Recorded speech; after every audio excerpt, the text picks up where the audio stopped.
Mga balita mula sa lungsod ng Pitong Lawa.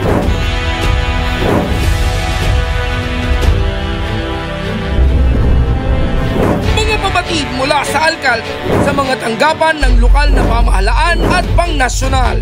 Mula sa sangguniang panglungsod, isisiwalat at ilalathala. Abangan ang eksklusibo at eksplosibong mga ulat tuwing Sabado at Linggo, alas 6 ng gabi. Ito ang Balitang San Pablo!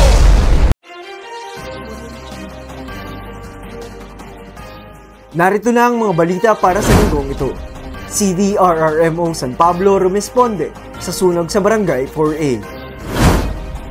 Alorica Lipa naghahanap ng mga customer service representatives. Centro San Pablo dumalo sa Learning Exchange Forum for Liquid Waste Management. Co-op Office San Pablo nagkaloob ng ALS sa Pandin Lake Tourist Service Cooperative. BJMP San Pablo Female Dormitory lumagda ng MOA sa Felix Amante High School. Tanggapan ng panglungsod na agrikultura lumahok sa massive coconut planting and replanting project. Oplan Balik Eskwela Help Desk and Power Mobile Application isinagawa ng San Pablo City Police. Magandang araw, lungsod ng San Pablo. Magandang araw, San Pableños. Para sa mga balita. CDRRMO San Pablo rumisponde sa sunog sa Barangay 4A. Para sa mga detalye, narito si Lloyd Arias.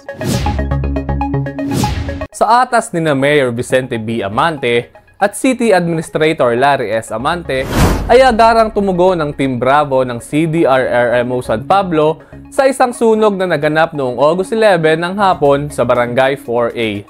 Tumulong ang Team Bravo sa Bureau of Fire Protection at San Pablo sa pag-apula ng apoy. Nagtala rin sila ng personnel para standby medical team. Si Lloyd Arias, Balitang San Pablo. Alorica Lipa naghahanap ng mga customer service representatives. Para sa mga detalye, narito si Lloyd Arias. Ayon sa Peso San Pablo, sa pamumuno ni Peso Manager Pedrito Bigueras, naghahanap ang Alorica Lipa ng may 500 customer service representatives. Maaaring mag-apply ang mga 18 years old na may excellent English communication skills, senior high school o high school graduate. Si Lloyd Arias, Balitang San Pablo. Centro San Pablo dumalo sa Learning Exchange Forum for Liquid Waste Management. Para sa mga detalye, narito si Alan Darwin Favorito. Dumalo ang mga kawani ng Centro San Pablo sa Learning Exchange Forum for Liquid Waste Management noong August 7 via Zoom. Isinagawa ang meeting bilang paghahanda sa nasabing forum na gaganapin sa August 22 to 23 sa Batangas. Magiging resource speaker ang MBCRP Task Force San Pablo City sa gaganaping seminar para sa implementation of information, education and communication campaign in San Pablo City. Si Alan Darwin Favorito, Balitang San Pablo. Co-op Office San Pablo nagkaloob ng ALS sa Pandin Lake Service Tourist Cooperative. Narito si Wilbert Oceana. Sa tulong ng City Cooperatives Office sa pamumuno ni City Cooperative Officer Pet Diglete at Cooperative Officer 4 Joy Umali ay naitaguyod ang alternative learning system para sa mga miyembro ng pamilya ng Pandin Lake Tourist Service Cooperative. Kaya lubos ang pasasalamat ng mga miyembro at opisyales ng Pandin Lake Co-op sa City Cooperative Office at DepEd San Pablo upang maipagpatuloy ang mga out-of-school youth and adult ang kanilang basic education. CIO Wilbert Oceana, Balitang San Pablo.